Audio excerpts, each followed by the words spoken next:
اللہ کے رسول صلی اللہ علیہ وسلم کی سیرت کو جاننا اور آپ کی سیرت مبارکہ سے واقفیت حاصل کرنا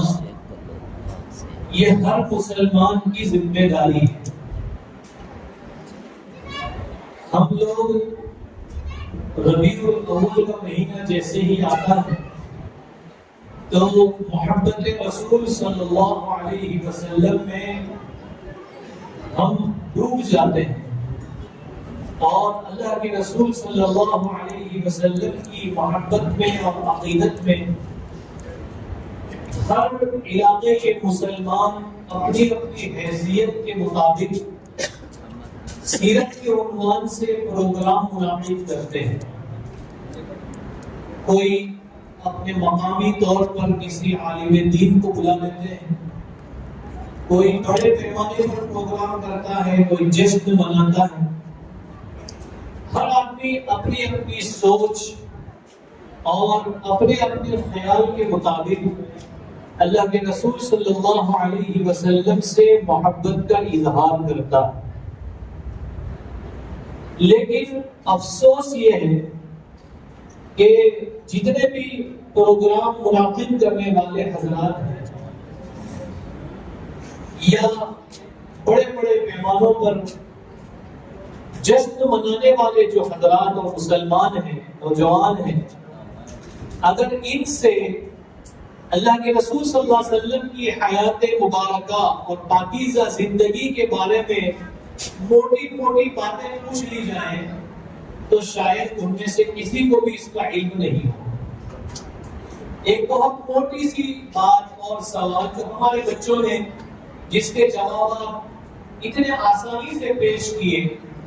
کہ اللہ کے رسول صلی اللہ علیہ وسلم کی کتنی اولاد تھی، اس میں سے لڑکے کتنے تھے، لڑکیاں کتنی تھی، ان کا نام بتائیے۔ اللہ کے رسول صلی اللہ علیہ وسلم کی ازواج مطہرات، آپ کی پاکیزہ بیویاں جو ہماری اور آپ کی اور ساری امت کی مائیں ہیں، کتنی تھی اور ان کے نام بتائیے۔ آج اگر مجھ سے کوئی آدمی پوچھے کہ بھائی آپ کی امی کا نام بتاؤ،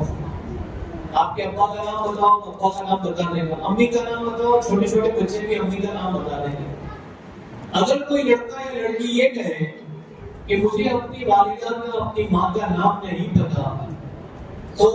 آدمی اس کو عیب سمجھتا ہے۔ یہ کیسا غیر گزرا بچہ ہے، اس کو اپنی اماں کا نام بھی نہیں معلوم، یا تو بہت معصوم سا چھوٹا سا بچہ ہوگا اس لیے معلوم نہیں، یا یہ کہ بڑا تو ہو گیا ہے لیکن اس میں عقل اور سمجھ نہیں ہے، اس وجہ سے اس کو پتا نہیں ہے۔ ورنہ ہر عقل مند اور سمجھدار بچے بچی کو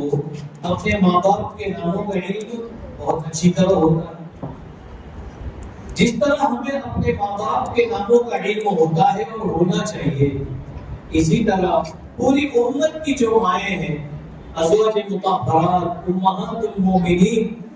ان کے نام اگر پوچھے جائیں اور کوئی مسلمان یہ کہے کہ مجھے نہیں پتا، کوئی یہ کہے کہ کتنی تھی وہ بھی نہیں پتا، تو پھر اس سے زیادہ عیب کی چیز اور کیا ہو سکتی ہے؟ یہ ہمارے لیے قابل شرم، لائق شرم بات ہے کہ ایک مسلمان ہونے کی حیثیت سے اور ایک امتی ہونے کی حیثیت سے ہمیں جن بنیادی چیزوں کا علم ہونا چاہیے، کرکٹ ٹیم کے بارے میں، پاکستان کی کرکٹ ٹیم کے بارے میں، تو وہ 11 نام انگلیوں پہ گنا کے بتا دے گا، بلکہ اس میں ایکسٹرا کتنے ہیں اس کے نام بھی بتائے گا کہ اتنے آئے ہیں لیکن ان کو کھلایا نہیں گیا ہے، ان کو بٹھایا گیا ہے۔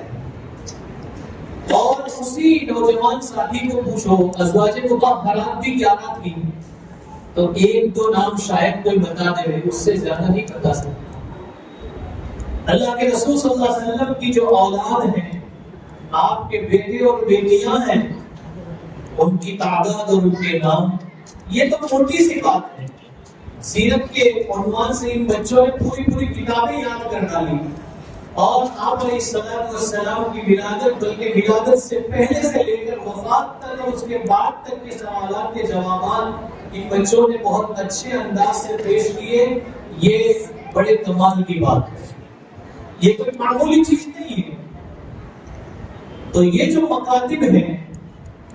یہ مکاتب جس انداز سے محنت کر رہے ہیں، جس نہج سے چل رہے ہیں، جس میں صرف قرآن کریم کو صحیح کرانا مقصد نہیں ہے،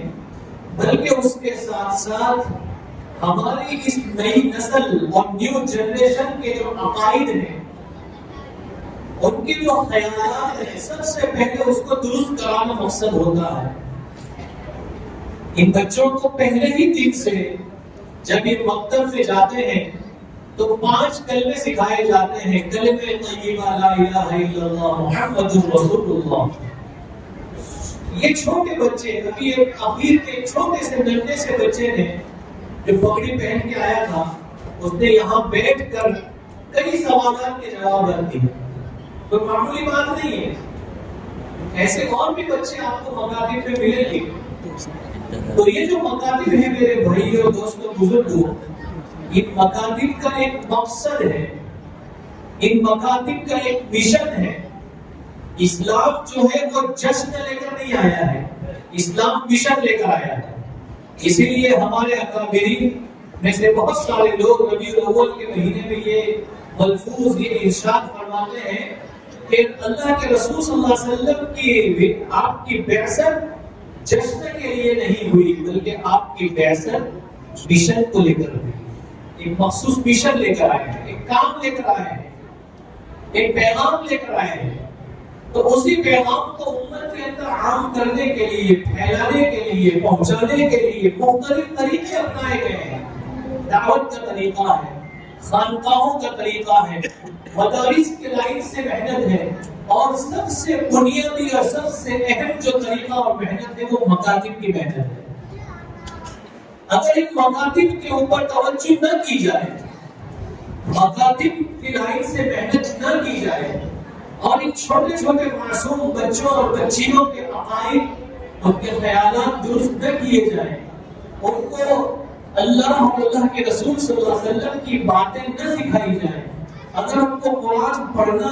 اور قرآن پڑھانا نہ سکھایا جائے، تو پھر ہمارے آنے والی نسلوں کے ایمان کا کیا ہوگا اور ان کی زندگی کس روح پر گزرے گی، اس کی کوئی انسان گارنٹی نہیں دے سکتا۔ بڑی بڑی مسجدیں، بڑے بڑے مینارے، بڑے بڑے گنبد اور عالیشان مدرسے، اگر مکتب کی محنت باقی نہ رہی تو یہ ساری کی ساری چیزیں آنے والے 1 صدی کے اندر گلی کی گلی رہ جائے گی۔ بہت سارے مسلمانوں کے ممالک ہیں، بڑے بڑے ملک ہیں، وہاں کی آپ تاریخ اور ہسٹری سنتے اور پڑھتے ہوں گے کہ ایک زمانے میں مسلمانوں کا راج تھا، مسلمانوں کی حکومت تھی، بڑے بڑے محدثین پیدا ہوتے تھے ان علاقوں سے، لیکن جب دین کی بنیادی محنت، مکتب کی لائن کی محنتیں ختم ہوئی، دعوت کی محنتیں ختم ہوئی، تو آج وہ سارے کے ساری مسجدیں ایک میوزیم کی شکل میں اور لوگوں کے گھومنے پھرنے کا ایک پیلس بن کر رہ گئی ہے، اور لوگ وہاں آتے ہیں اور سیلفیاں نکالتے ہیں، لوگ بناتے ہیں اور تصویریں کھینچ کر کے چلے جاتے ہیں۔ اس کے علاوہ وہاں کوئی اچھا کام، دین کا کام، دین کی محنت نہیں ہو رہی ہے، بلکہ اس علاقے میں جو مسلمان آباد تھے، آج وہاں کوئی مسلمان کا نام و نشان بھی نہیں ہوا۔ میرے بھائیوں، اللہ رب العزت نے ہمارے اوپر جو بہت بڑے بڑے احسان فرمائے، ان احسانوں میں اللہ تعالیٰ نے 2 احسانوں کو قرآن کریم میں ذکر فرمایا ہے۔ علماء کرام یہاں تشریف فرما ہے، وہ جانتے ہیں کہ ہماری شریعت میں احسان جتلانا اس کی مذمت کی گئی ہے۔ اگر کوئی آدمی کسی کو احسان کرے، کسی کی کچھ مدد کر دے، 500,000 روپے کسی کو دے دیے،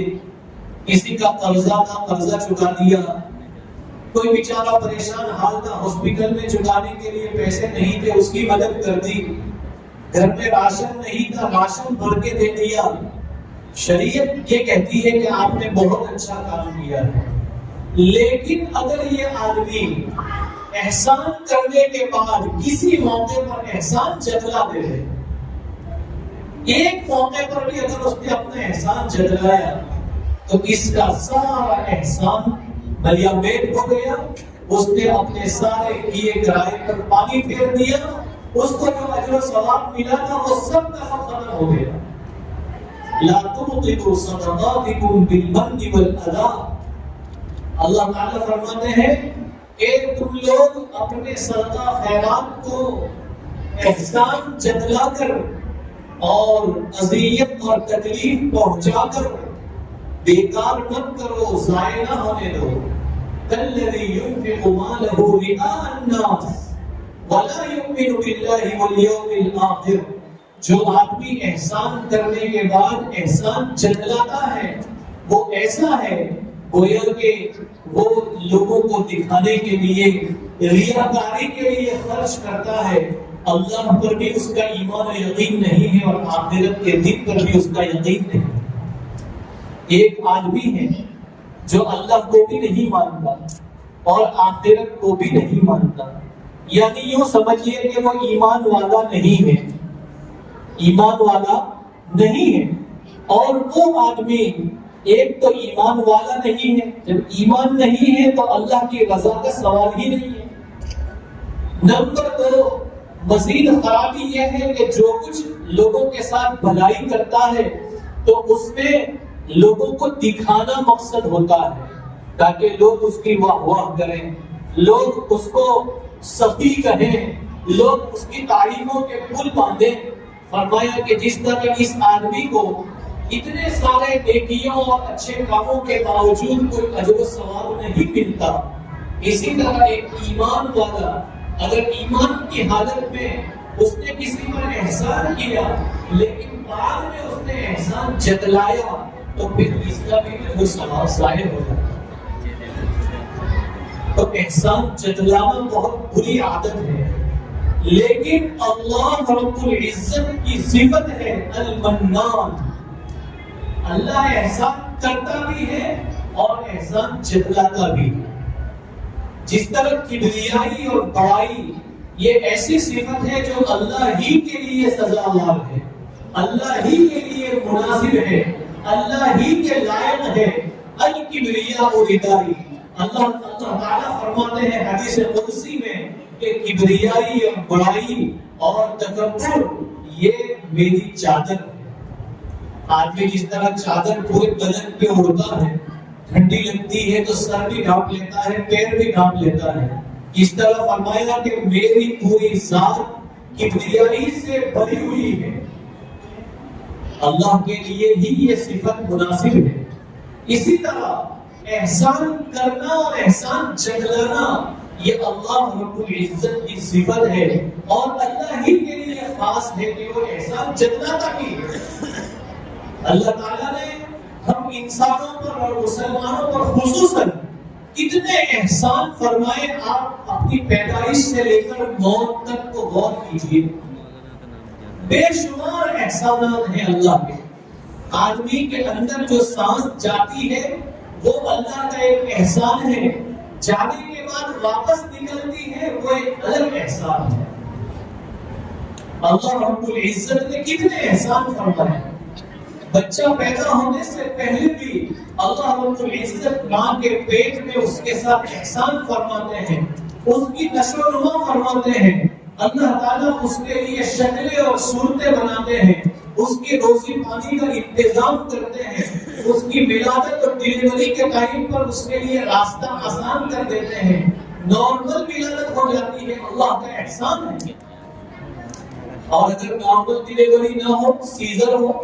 آپریشن سے ولادت کرنی پڑے تو کتنے خرچے ہوتے ہیں، آپ جا کر کچھ ہی دوا کھانا ہے،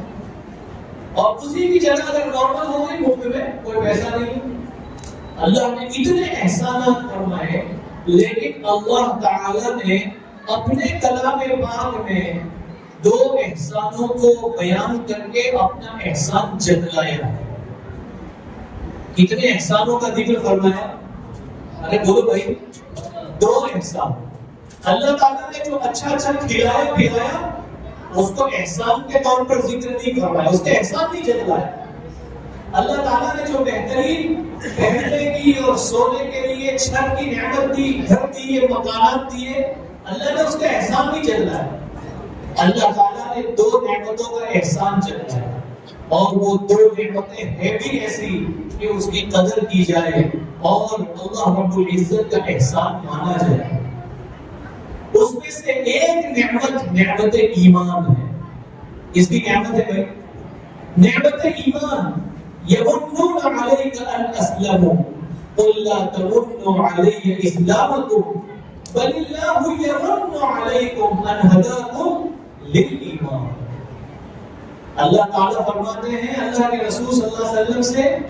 کہ یمنون علیک، یہ کچھ لوگ ایمان قبول کر کے اسلام میں داخل ہو کر کے آپ کے پاس آئے ہیں اور آنے کے بعد احسان جتلاتے ہیں کہ ہم مسلمان ہو گئے، یعنی ہم نے احسان کیا کہ ہم مسلمان ہو گئے تو آپ کے صحابہ میں اضافہ ہو گیا، آپ کے چاہنے والوں میں بڑھوتری ہو گئی، آپ کو قوت اور مدد حاصل ہو گئی۔ اللہ فرماتے لا تمنوا علی اسلامکم، اللہ کے رسول ان سے کہہ دو کہ اپنے اسلام میں داخل ہونے کا احسان نہ جتلاؤ، بلکہ اللہ یمن علیکم، اللہ تم پر یہ احسان جتلاتا ہے کہ ان ہداکم للایمان، کہ اللہ نے تم کو ایمان کی ہدایت عطا کی، ایمان کی دولت سے نوازا، یہ اللہ کا احسان ہے، اس میں میرے آپ کا اپنا کوئی کمال نہیں ہے۔ کوئی آدمی یہ سوچے کہ میں یہ دین کے کام میں جڑ گیا تو میرا احسان ہے یہ ادارے والوں پر، اس مکتب والوں پر، اس مسجد والوں پر، دعوت والوں پر، میرے جڑنے سے کوئی احسان نہیں ہوا میرے بھائی، یہ تو اللہ کا احسان ہے کہ اللہ نے آپ کو اس محنت کے اندر جوڑ دیا، اللہ نے آپ کی جان کو، آپ کے مال کو، آپ کی صلاحیتوں کو، آپ کے وقت کو اچھے کاموں کے لیے خرچ کرنے کو اللہ تعالیٰ نے قبول کر لیا اور اس میں استعمال کر لیا، یہ اللہ کا احسان ہے۔ اس لیے ہر وقت انسان کو اللہ رب العزت کا احسان مند ہونا چاہیے۔ اللہ تیرا شکر ہے کہ تو نے ہمیں ایمان کی دولت سے نوازا، اللہ تیرا شکر ہے کہ تو نے دین کے کام میں لگایا، اللہ تیرا شکر ہے کہ تو نے نماز روزے کی توفیق دی۔ ہمارا کوئی احسان نہیں ہے اللہ کی ذات پر اور اسلام پر، بلکہ اللہ کا احسان ہے کہ اللہ نے ہمیں اس کے لیے قبول فرمایا۔ اسی طرح دوسری بڑی نعمت جس کو اللہ رب العزت نے احسان فرما کر احسان جتلایا ہے، اپنے کلام پاک میں جس احسان کو ذکر فرمایا وہ نعمت ہے نبوت اور رسالت کی۔ جناب نبی اکرم صلی اللہ علیہ وسلم کو آخری پیغمبر بنا کر بھیجنے کی نعمت، یہ ایسا احسان اللہ نے کیا ہے کہ اس کو بھی اللہ تعالیٰ نے قرآن کریم میں احسان جتلانے کے لیے بیان فرمایا۔ لقد من اللہ، اللہ احسان کر کے اس احسان کو جتلا رہا ہے کہ اذ بعث فیہم رسولا من انفسہم، کہ اللہ تعالیٰ نے لوگوں کے اندر انہی میں سے ایک رسول کو بھیجا، وَيَتْلُو عَلَيْهِمْ آیَاتِهِ، وہ رسول کو اللہ تعالیٰ نے 4 مشن لے کر بھیجا۔ کتنے کام لے کر بھیجا بھائی؟ ارے بولو، 4 کام لے کر بھیجا۔ یتلو علیہم آیاتہ، کہ وہ نبی کا رسول کا کام یہ ہے کہ لوگوں کے سامنے اللہ کی آیتوں کو، قرآن کی آیتوں کو پڑھ پڑھ کر سنائے۔ وَيُزَكِّيهِمْ، اور لوگوں کے دلوں کی صفائی کرے، ان کے اندر سے برے اخلاق کو ختم کر کے اچھے اخلاق پیدا کرنے کی اور جمانے کی کوشش کرے۔ وَيُعَلِّمُهُمُ الْكِتَابَ، اور لوگوں کو کتاب خداوندی کا علم سکھائے، اس کا مفہوم اور مطلب سکھائے، اس کا معنی سکھائے، اس کی تفسیر سکھائے۔ والحکمہ، اور حکمت اور دانائی کی باتیں سکھائے۔ یہ 4 کام لے کر اللہ کے رسول صلی اللہ علیہ وسلم کو مبعوث کیا گیا اور بھیجا گیا۔ یہ اللہ کا بڑا احسان ہے کہ اللہ نے اپنے پیغمبر کو بھیجا۔ اگر اللہ اپنا پیغمبر نہ بھیجتے اور وہ پیغمبر آ کر یہ 4 کام نہ کرتے تو ہم اور آپ کون سی جگہ پر مر رہے ہوتے، ختم ہو رہے ہوتے، اور کہاں اپنے ماتھے ٹیک رہے ہوتے، اور کس دروازے پر اور کس جگہ پر جا کر اپنے آپ کو ضائع کر رہے ہوتے، اس کو کوئی بیان نہیں کر سکتا۔ یہ تو اللہ کے رسول صلی اللہ علیہ وسلم کی نبوت اور رسالت اور اس کے تحت جو دعوت کا کام کیا گیا ہے، محنت کی گئی ہے، اس کی برکت ہے کہ ہم اور آپ ایک اللہ کے دروازے پر آ کر جمع ہیں اور ایک ہی اللہ کے سامنے اپنے سر جھکانے کو اپنے لیے باعث فخر سمجھتے ہیں۔ آپ اس بات پر غور کیجئے کہ اللہ نے احسان فرمایا کہ نبی کو بھیجا،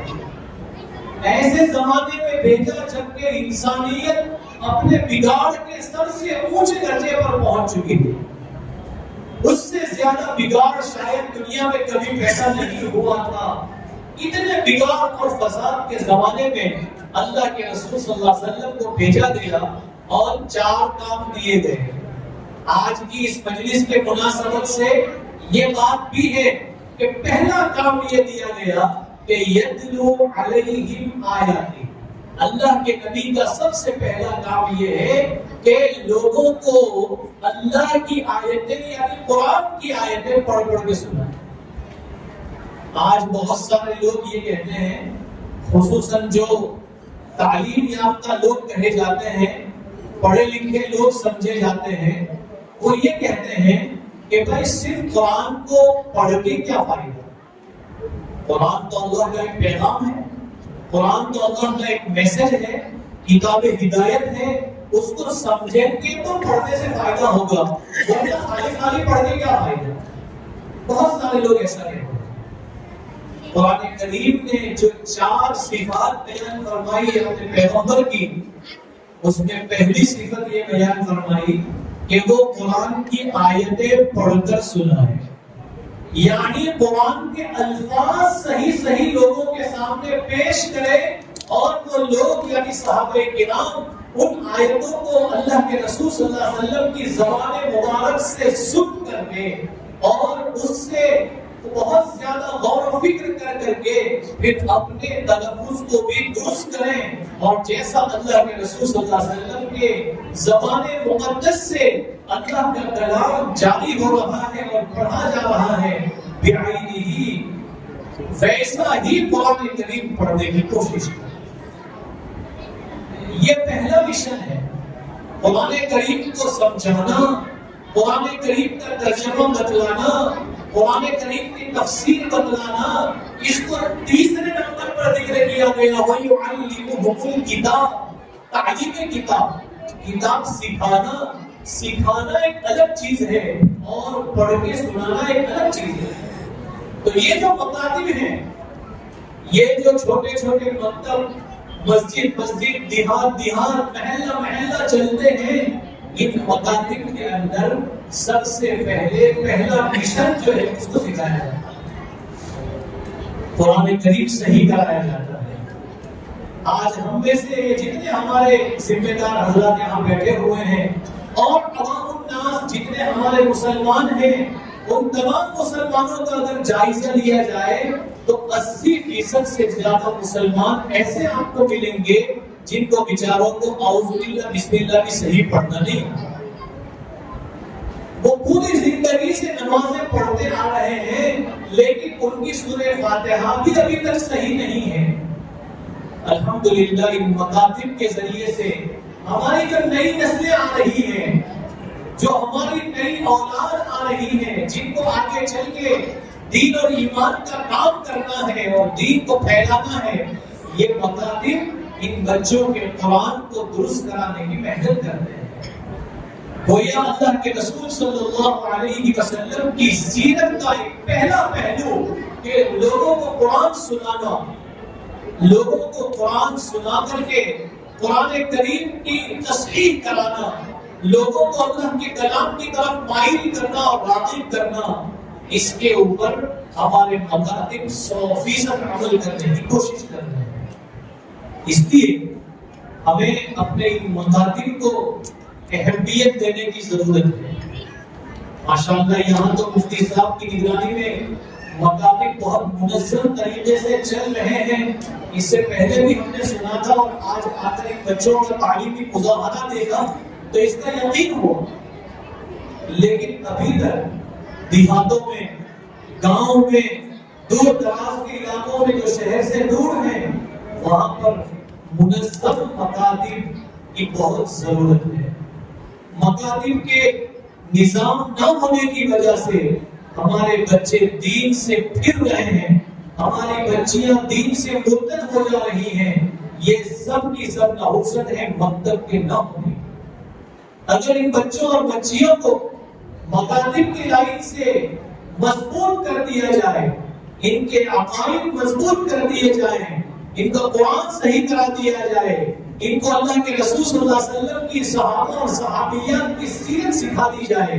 تو پھر کسی کی مجال نہیں ہے کہ وہ ان بچوں اور بچیوں کے ایمان کا سودا کر سکے. اس لیے عزیز دوستو، ہمیں ان پروگراموں کی قدر کرنی چاہیے اور ان پروگراموں میں ہمارا جو حصہ لگ جائے، ہمارا مال لگے، ہماری جان لگے، ہمارا وقت لگے، جو بھی لگا ہے اس کو ہم اللہ کا احسان سمجھیں کہ اللہ نے ہمیں قبول کر لیا. ہم اپنا کوئی احسان نہ سمجھیں کہ ہم نے احسان کیا. اگر اس مکاتب کی محنتوں کو اور زیادہ مضبوط کیا گیا، اس کو قوت دی گئی، یہاں پڑھانے والوں کو اچھی تنخواہیں دی گئی اور بچوں کا اچھا پرفارمنس پیش کیا گیا، تو انشاءاللہ یہ بچے آنے والے زمانے میں چند سالوں کے بعد یہ دین کے داعی بنیں گے. یہ بچیاں دین کی داعیہ بنیں گی اور یہی بچیاں جو ہماری بڑی عمر کی مستورات ہیں، ہماری نوجوان عورتیں ہیں جن کو قرآن صحیح نہیں آتا ہے، ان کا قرآن درست کرانے کے لیے یہی بچیاں محنت کریں گی. گھر گھر قرآن صحیح کیا جائے گا اور انشاءاللہ یہ چیز کوئی دور نہیں ہے، کوئی مشکل نہیں ہے. ہم اس کو مشکل سمجھتے ہیں اور اللہ کے لیے کوئی کام مشکل نہیں. ضرورت ہے مکاتب کو اہمیت دینے کی، مکاتب کا کام کرنے والوں کا احترام کرنے کی، اور سب سے زیادہ ضرورت اس بات کی ہے کہ اپنے بچوں کو 100% مکاتب سے جوڑ دیں. عموماً یہ دیکھا جاتا ہے کہ ہم لوگ جاتے ہیں بہت ساری بستیوں میں، علاقوں میں، گاؤں کے اندر کتنے مکان ہیں تو لوگ بتاتے ہیں کہ 100 مکان ہیں مسلمانوں کے. اچھا کتنے بچے مکتب پڑھتے ہیں تو لوگ بتاتے ہیں کہ 50-60 بچے مکتب میں آتے ہیں. یہ اس بات کی علامت ہے کہ مکتب میں ہمارے 50% بچے بھی نہیں آتے. اگر 100 مکان ہیں کسی علاقے میں تو کم سے کم 100 بچے مکتب میں آنے چاہیے، ورنہ مسلمانوں کے یہاں تو بچوں کی تعداد ماشاءاللہ زیادہ ہوتی ہے، لیکن اگر ایک بچہ بھی اگر ایک گھر سے گن لیا جائے تو 100 بچے ہونے چاہیے. تو ہم لوگ اپنے تمام بچوں کو، چھوٹے بڑے جتنے بھی ہیں، جس نے مکتب نہیں پڑھا ہے، ان تمام بچوں کو مکاتب میں بھیجنے کی فکر کریں اور جتنا اہتمام سے اسکول بھیجتے ہیں، جتنے اہتمام سے اس کا ڈبہ تیار کر کے، ٹفن تیار کر کے، یونیفارم پہنا کر، جوتے پہنا کر اس کو اسکول بس کے پاس چھوڑنے کے لیے جاتے ہیں، اسی اہتمام کے ساتھ اپنے بچوں کو مکتب سے جوڑیں گے تو انشاءاللہ تعالی ہمارے یہ بچے آگے چل کر دین کے داعی بنیں گے، عالم دین بنیں گے، اور کسی بھی فیلڈ میں وہ چلے جائیں، دنیا کا کوئی بھی علم اور فن حاصل کر لیں، لیکن انشاءاللہ وہ اپنے دین اور ایمان کا سودا کبھی نہیں کرے گا. اللہ تعالیٰ آج کے اس پروگرام کو بے انتہا قبول فرمائے. اللہ تعالیٰ حضرت مفتی صاحب اور ان کے جو رفقا، ان کے ساتھی مکاتب میں محنت کر رہے ہیں، اور جتنے بھی ہمارے ساتھیوں میں سے معاونین ہیں جو ان چیزوں کو تعاون فراہم کرتے ہیں، اللہ ان سب کو بے انتہا قبول فرمائے. ہمارے مہمانان